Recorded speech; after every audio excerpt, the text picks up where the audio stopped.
Hi అండి. Welcome to lady programmer ఛానల్‌కి operating system సిరీస్‌లో మరొక వీడియోకి స్వాగతం. ఈరోజు మనం నేర్చుకోబోయే topic semaphores. Before we begin, don't forget to subscribe to lady programmer and make learning simple, smart and exciting. Ready కదా? Let's begin. సిమాఫోర్స్ అంటే ఏంటి? ఇది ఒక సింక్రనైజేషన్ టూల్. ఎందుకు మరి అంటే ఎవరు యూజ్ చేస్తారు అంటే ఆపరేటింగ్ సిస్టమ్ యూజ్ చేస్తుంది ఈ టెక్నిక్ని to control access to shared resources. So ఏదైనా రిసోర్స్ డిఫరెంట్ ప్రాసెసెస్ షేర్ చేసుకోవాలి అంటే in those cases OS will use one of the synchronization techniques. దాంట్లో ఒకటే semaphores by multiple process and to prevent the race conditions. ఇక్కడ major goal ఏంటి అంటే critical సెక్షన్ని కరెక్ట్గా యూజ్ చేసుకోవడం వల్ల రేస్ కండిషన్స్ని అవాయిడ్ చేయొచ్చు. So it is a integer variable accessed only through 2 atomic operations, wait and signal. So ఇక్కడ సిమాఫోర్ అంటే ఏంటి అంటే ఒక ఇంటీజర్ వేరియబుల్. ఈ టెక్నిక్ ఏంటంటే ఇది ఒక ఇంటీజర్ వేరియబుల్. సో దాన్ని యూజ్ చేసుకొని ప్లస్ వెయిట్ అండ్ సిగ్నల్ అనే 2 ఆపరేషన్స్ని యూజ్ చేసుకొని మనం ఈ సిమాఫోర్ అనే కాన్సెప్ట్ని యూజ్ చేస్తాం. ఎలానో చూద్దాం. అండ్ టైప్స్ ఆఫ్ సిమాఫోర్స్, దీంట్లో బైనరీ సిమాఫోర్స్ ఉంటుంది అండ్ కౌంటింగ్ సిమాఫోర్స్ ఉంటుంది. దీంట్లో బైనరీ సిమాఫోర్స్ అంటే బైనరీ అంటే తెలుసు మనకి 0 or 1. So it provides mutual exclusion. And counting సిమాఫోర్స్లో ఏంటంటే value can be any non negative integer అంటే 0, 1, 2, 3 so on. So control access to multiple instances of a resource. So ఒక రిసోర్స్ ప్రింటర్ అనేది ఉంది అనుకోండి, దాని మల్టిపుల్ ఇన్స్టాన్సెస్ అంటే 4 printers ఉన్నాయంటే 1, 2, 3, 4. సో ప్రతి ఇన్స్టాన్స్ని కంట్రోల్ చేస్తుంది ఇది కౌంటింగ్ సిమాఫోర్స్. సిమాఫోర్ ఆపరేషన్స్ ఏంటి అంటే ఇక్కడ వెయిట్ అనొచ్చు, లేకపోతే కొన్ని బుక్స్లో దీన్ని పీ అనే ఫంక్షన్తో కూడా డినోట్ చేస్తారు, ఆర్ ఎల్స్ ఇట్ డౌన్ అని కూడా అంటారు. సో దీంట్లో ఏం చేస్తుంది అంటే డిక్రిమెంట్స్ ద వాల్యూ. సో మనం సిమాఫోర్ అంటే ఇంటీజర్ వాల్యూ అనుకున్నాం కదా, సో దాన్ని డిక్రిమెంట్ చేస్తుంది. అండ్ సిగ్నల్ అనేది ఇంక్రిమెంట్ చేస్తుంది, అంతే సింపుల్. వెయిట్ అనేది డిక్రీజ్ చేస్తుంది, సిగ్నల్ అనేది ఇంక్రీజ్ చేస్తుంది. These operations must be atomic. Working of a semaphores ఎలా అంటే వాల్యూ ఆఫ్ ఎస్ మీద డిపెండ్ అయి ఉంటుంది. ఒక ఎస్ వాల్యూ ఒకవేళ గ్రేటర్ దాన్ 0 అయితే రిసోర్స్ అవైలబుల్ ఉంది అని అర్థం. సో ఈ ఎస్ అనేది రిసోర్సెస్ అనుకోండి. సో ఇప్పుడు కరెంట్లీ 0 కన్నా ఎక్కువ రిసోర్సెస్ ఉన్నాయి, 1, 2, 3, 4 సమ్ నంబర్ ఉంది. సో దాని అర్థం ఏంటి, మనకు రిసోర్సెస్ మోర్ దెన్ 1 ఉన్నాయని అర్థం. సో ఇక్కడ దీని మీనింగ్ రిసోర్స్ అవైలబుల్ ఉందని. అండ్ ఒకవేళ ఎస్ అనేది 0 అయితే రిసోర్సెస్ అన్అవైలబుల్లో ఉన్నాయని అండ్ ప్రాసెస్ వెయిట్ చేయాలని అర్థం.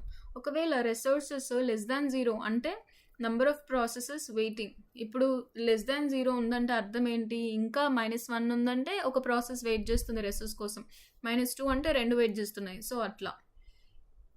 And solving the critical section problem using semaphores. So సిమాఫోర్స్తో మనం ఎట్లా దీన్ని అవాయిడ్ చేయొచ్చు అంటే code structure. So wait, signal అనే 2 ఫంక్షన్స్ ఉంటాయి, ఆ రెండింటి మధ్య క్రిటికల్ సెక్షన్ ఉంటుంది. సో ఇలా దీన్ని మనం హ్యాండిల్ చేస్తాం. This ensures mutual exclusion, no race condition, data consistency. Example చూద్దాం. ప్రింటర్ షేరింగ్ని చూద్దాం. ఇక్కడ assume 1 printer shared by 2 processes and semaphores first ఏంటి, ఇక్కడ రిసోర్సెస్ కౌంట్ ఎంత, ప్రింటర్ ఒకటి ఉంది కాబట్టి 1. ఎగ్జిక్యూషన్ ఎలా చేస్తామంటే P1 ఎగ్జిక్యూట్స్ వెయిట్. P1 అనే ప్రాసెస్ వెయిట్ అనే దాన్ని ట్రిగర్ చేస్తుంది. అప్పుడు ఏమవుతుంది, ఎస్ బికమ్స్ 0. వెయిట్ ఏం చేస్తుంది, డిక్రిమెంట్ చేస్తుంది కదా. సో డిక్రిమెంట్ చేసింది, అప్పుడు S becomes 0, enters the critical section. So ఈ P1 అనే ప్రాసెస్ క్రిటికల్ సెక్షన్లోకి ఎంటర్ అయింది, అప్పుడు రిసోర్స్ని యూజ్ చేసుకుంటుందని అర్థం.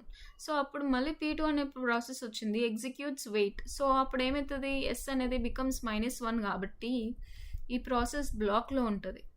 ఎందుకు, ఆల్రెడీ ఒకటే ప్రింటర్ ఉంది, అది P1 యూజ్ చేసుకుంటుంది కాబట్టి P2 ఆబ్వియస్గా వెయిట్ చేయాలంటే మైనస్లోకి వెళ్ళాలి ఎస్ వాల్యూ, అండ్ అప్పుడు ఇది బ్లాక్ అయిపోయింది.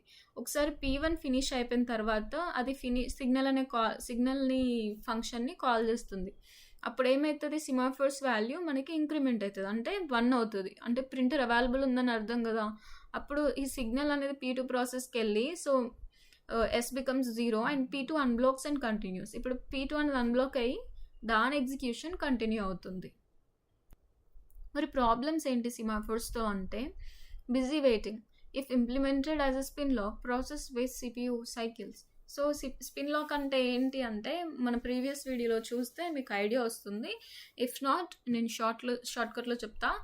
స్పిన్ లాక్ అంటే ఏంటంటే అక్కడ ఒక వేరియబుల్ ఉందనుకోండి, ఆ వేరియబుల్ని మనం వైల్ లూప్లో ఎప్పుడు చెక్ చేస్తూ ఉంటాం, ఎప్పుడు అది సెట్ 1 ఉంటుంది అని చెప్పి, అది 0 ఉంటే 1 ఎప్పుడు సెట్ అవుతుందా అని కంటిన్యూస్గా వెయిట్ చేస్తూ ఉంటాం. సో అక్కడ ఏం జరుగుతుంది, అక్కడ ఒక ఇన్స్ట్రక్షన్ జరుగుతుంది, ప్రతిసారి ఆ వాల్యూ ఎంత అని చెక్ చేస్తూ ఉన్నాం. అప్పుడు ఏమవుతుంది, CPU సైకిల్స్ వేస్ట్ అయిపోతాయి. CPU అన్నెసెసరీలీ అక్కడ ఒక కోడ్ని ఎగ్జిక్యూట్ చేస్తుంది కదా. సో ఈ స్పిన్ మెకానిజం వాడి ఉన్నట్టయితే ఇది ఒక డ్రాబ్యాకే. అండ్ సిమాఫోర్స్లో డెడ్లాక్ అక్కర్ అయ్యే ఛాన్స్ ఉంది. Incorrect ordering of semaphores can cause the circular wait. Starvation కూడా ఇక్కడ ఛాన్స్ ఉంది. Some processes may never get the access if unfair scheduling occurs. And priority inversion, lower priority process may block a higher priority one. Advantages ఏంటి అంటే simple and powerful and supports mutual exclusion and resource counting and works for multiple processes. Disadvantages, complex to debug, దీన్ని debug చేయడం కష్టం, and risk of deadlocks and starvation, and hard to use correctly in large programs. So ఇక్కడ వరకు చూసారంటే definitely ఈ video మీకు నచ్చిందని అనుకుంటున్నా. So like, share and subscribe to lady programmer. Also let me know in the comments where are you watching from. So next వీడియోలో కలుద్దాం. అంతవరకు బాయ్.